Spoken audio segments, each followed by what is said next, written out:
ఆరిలో సెలయేర్లు మే 15వ తేదీ. ఉన్నతమైన మేఘములలో ప్రకాశించు ఎండ ఎప్పుడు కనబడకయున్నను గాలి మేఘములను పోగొట్టి దాని తేటగా కనపరుచును. యోబు గ్రంథము 37వ అధ్యాయము 21వ వచనం. మేఘ ప్రపంచం లేకపోతే మన ప్రకృతికి అందం లేదు. ఇటలీ ప్రాంతంలో ఆకాశం ఎప్పుడూ మేఘాలు లేకుండా బోసుగా ఉంటుందట.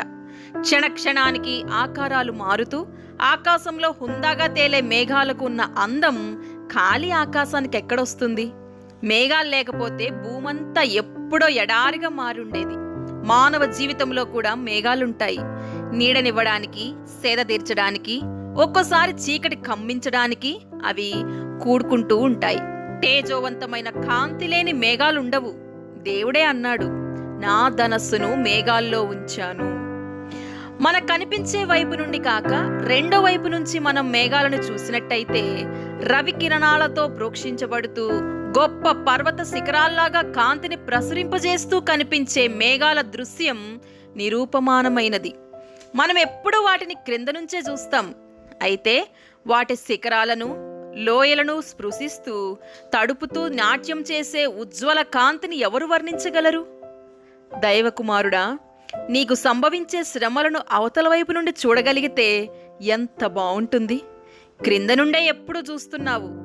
నువ్వు క్రీస్తుతో కూడా ఉన్నత స్థలాల్లో కూర్చొని క్రింద ఉన్న మేఘాలను చూడగలిగితే పరలోకపు స్వచ్ఛమైన ధవళకాంతిని, క్రీస్తు ముఖకాంతిని అవి ప్రతిబింబిస్తున్నాయన్న సత్యాన్ని కళ్ళారా చూడగలిగితే ఎంత మంచిది. అవి నీ జీవితం పైన దీర్ఘమైన నీడల్ని సృష్టిస్తూ ఉన్నా నువ్వేమీ నిరుత్సాహపడవు. ఒకటి గుర్తుంచుకో, అన్నిటినీ తొలగించి శుభ్రపరిచే దేవుని గాలులు ఈ మేఘాలను కదిలిస్తూ విడగొడుతూ ఉంటాయి. ఉన్నట్టుండి గట్టిగా ఈ గాలివాన పట్టుకుని కోపముతో అటు ఇటు కొట్టిందెందుకో నా దారులైతే దేవునికి తెలుసు. నమ్మకముంచడం మంచిదని నాకు తెలుసు. కాలజ్ఞానపు గూడ ముసుగును తొలగించి తొంగి చూడలేను. ఉదయము చీకటి ఏది పొంచి ఉందో కాని సదయునిపై నమ్మకముంచాను.